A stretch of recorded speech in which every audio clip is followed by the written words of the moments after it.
പലതവണ വേണമോ വേണ്ടയോ എന്ന് ആലോചിച്ച് ഒരിക്കൽ വേണ്ടെന്ന് വെച്ച് പിന്നെയും വേണമെന്ന് വെച്ച ഒരു വിഷയമാണ് ഇപ്പോൾ നിങ്ങളോട് സംസാരിക്കുന്നത്.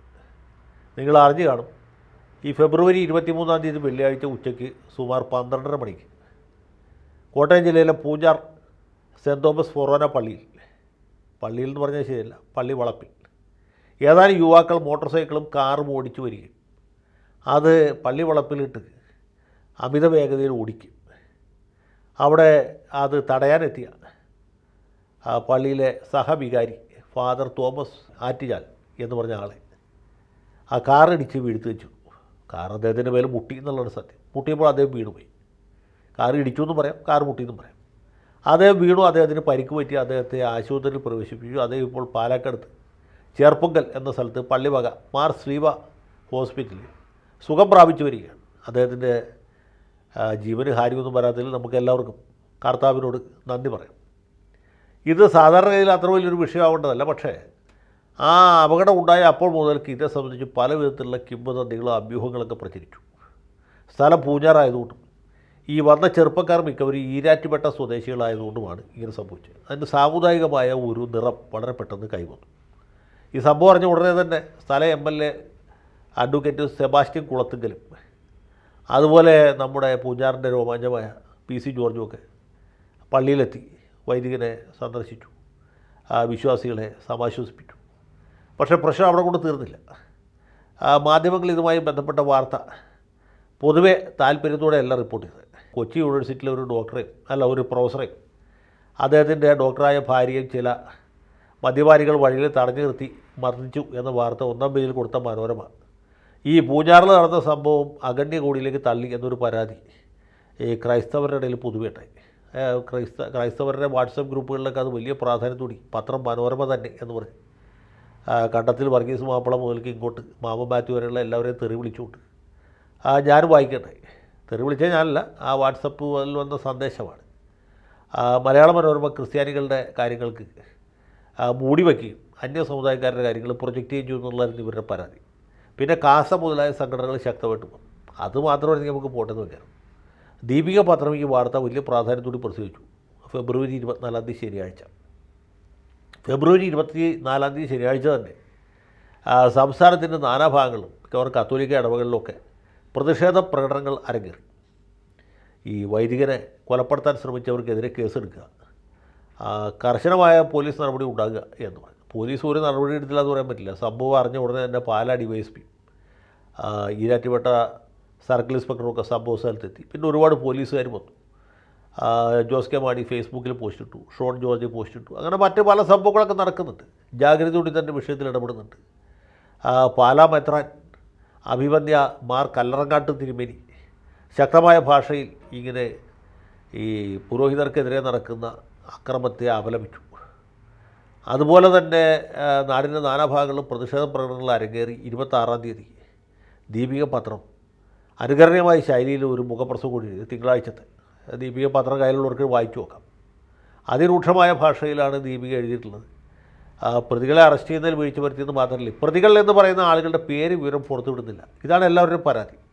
ആരാണ് പ്രതികൾ? XO YO ZO MO NO QO PO എന്ന് പറയുന്നില്ല. പറയാത്തത് എന്തുകൊണ്ടാണെന്ന് വെച്ചാൽ ഇതൊരു പ്രത്യേക വിഭാഗത്തിൽപ്പെട്ട ആൾക്കാരാണ് ഈ പ്രതികളെല്ലാവരും. അപ്പോൾ ദീപിക ചോദിക്കുന്നത് ഇവരെല്ലാവരും മൈനർമാരാണ്, പ്രായപൂർത്തി എത്താത്തവരാണ് എന്നുള്ളതുകൊണ്ടാണ് പേര് പറയാത്തത് എന്നാണ്. അതുകൊണ്ട് ദീപിക ഒരു ചോദ്യം ചോദിക്കുന്നുണ്ട്. അതെന്നറിയാമോ? പോലീസ് പറയുന്നത് ഇതുകൊണ്ടാണ് മൈനർമാരുടെ പേര് പറയാൻ നിർത്തില്ല. ജുവനൈൽ ജസ്റ്റിസ് ആക്ട് പ്രകാരം ഈ കുറ്റവാളികളുടെ പ്രായപൂർത്തിയാകാത്ത ആളുകളുടെ പേര് വിവരം വെളിപ്പെടുത്താൻ പാടില്ല. അതുകൊണ്ട് ഞങ്ങൾ പറയുന്നില്ല. പക്ഷേ എല്ലാവരും പ്രായപൂർത്തിയാവാത്തവരല്ല, പ്രായപൂർത്തിയായവരും അതിൻ്റെ അകത്തുണ്ട് എന്ന് പറയുന്നു. പ്രായപൂർത്തിയായവരെയും ആവാത്തവരുടെയും പേര് വെളിപ്പെടുത്താൻ പോലീസിന് സൗകര്യമില്ല. ഇപ്പോൾ എന്ത് ചെയ്യാൻ പറ്റും? ദീപിക ചോദിക്കുന്നത് ഇവർ പ്രായപൂർത്തിയാകാത്തവരായിട്ട് ഇങ്ങനെ, അപ്പോൾ ഇവർ പ്രായപൂർത്തിയാകുമ്പോൾ എന്താ സ്ഥിതി എന്നൊരു ചോദ്യം കൂടി ചോദിക്കുന്നുണ്ട്. ഇങ്ങനെ നിരവധി വിഷയങ്ങൾ ഈ നാട്ടിലുണ്ടാകുന്നു. ദീപിക അത്രയധികം വായനക്കാരുള്ളൊരു പത്രമല്ല, നമുക്കറിയാം. മനോരമയാണെങ്കിൽ ഈ കാര്യത്തെക്കുറിച്ച് വലിയ നിസ്സംഗത പുലർത്തും. ഇതൊന്നും വലിയ സാരമുള്ള കാര്യമല്ല എന്ന് അവർ വിചാരിക്കും. മറ്റ് പത്രങ്ങളാണെങ്കിൽ ഇതിനെക്കുറിച്ച് വാർത്ത കൊടുക്കാതിരിക്കാൻ പരമാവധി ശ്രദ്ധിക്കുന്നുണ്ട്. അപ്പോൾ പൂഞ്ഞാറിൽ ഇങ്ങനെ ഒരു അനിഷ്ട സംഭവം ഉണ്ടായി. അത് കേരളത്തിലെ മൊത്തം കത്തോലിക്കരെയും വളരെ പ്രകോപിതരാക്കിയിരിക്കുന്നു. പ്രതിഷേധ പ്രകടനങ്ങൾ നടക്കുന്നു. ദീപിക മുഖപ്രസംഗം എഴുതുന്നു.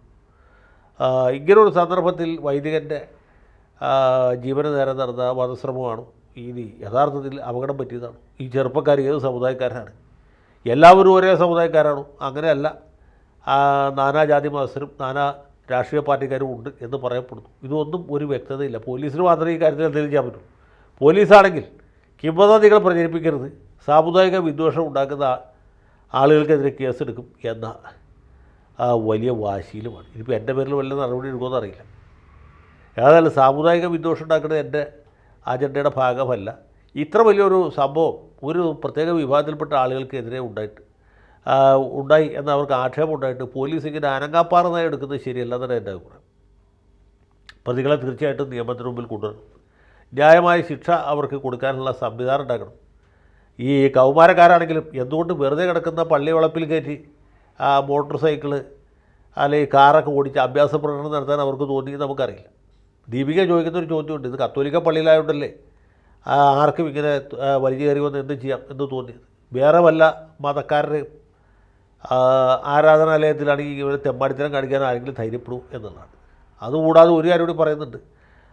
ഇതേ വിഭാഗത്തിൽപ്പെട്ട ആളുകൾ തന്നെ കുറച്ചാൾ മുമ്പ് കൗമാരക്കാർ തന്നെ പൂജാറിനടുത്ത് അവരുടെ പരിഭാവനമായൊരു കുരിശമ്പ് കയറിയിരുന്ന് സെൽഫി എടുത്ത് ഫേസ്ബുക്കിലിട്ടു. അത് വിവാദം കഴിഞ്ഞപ്പോൾ ഇവർ മാപ്പ് പറഞ്ഞു, അങ്ങനെ തടി കഴിച്ചിലാക്കി എന്ന് പറയും. അപ്പോൾ ഇങ്ങനെ അനവധി ന്യായീകരണങ്ങൾ ന്യായവാദങ്ങളൊക്കെ ഒരു സ്ഥലത്ത് നടക്കുന്നു. മാധ്യമങ്ങൾ ഈ വക വാർത്തകൾ പരമാവധി തമസ്കരിക്കും.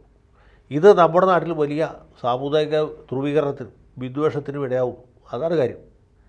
ആ വിഷയത്തിലാണ് നമ്മൾ ഇടപെടണമെന്ന് എനിക്ക് തോന്നുന്നു. ഇതുപോലുള്ള സംഭവങ്ങൾ ആവർത്തിക്കപ്പെടാൻ ഒരു കാരണവശാലും പാടുള്ളതല്ല. പ്രത്യേകിച്ച് പൂജാറ് പോലെ സെൻസിറ്റീവായിട്ടുള്ള പ്രദേശങ്ങളിൽ ചെറുപ്പക്കാർ അവരുടെ ചെറുപ്രായം കൂടി ചെയ്തായിരിക്കും. രക്ഷാകർത്താക്കൾക്കൊരു ഉത്തരവാദിത്വമുണ്ട്, പോലീസിന് ഉത്തരവാദിത്വമുണ്ട്, വിവിധ രാഷ്ട്രീയ പാർട്ടികൾക്കും സാമുദായിക സംഘടനകൾക്കും ഒരു ഉത്തരവാദിത്വമുണ്ട് എന്ന് മാത്രം ഓർമ്മിപ്പിക്കുന്നു. ഇതുപോലുള്ള സംഭവങ്ങൾ ഒരു സ്ഥലത്തും ഉണ്ടാകാതിരിക്കട്ടെ എന്ന് ആഗ്രഹിച്ചു.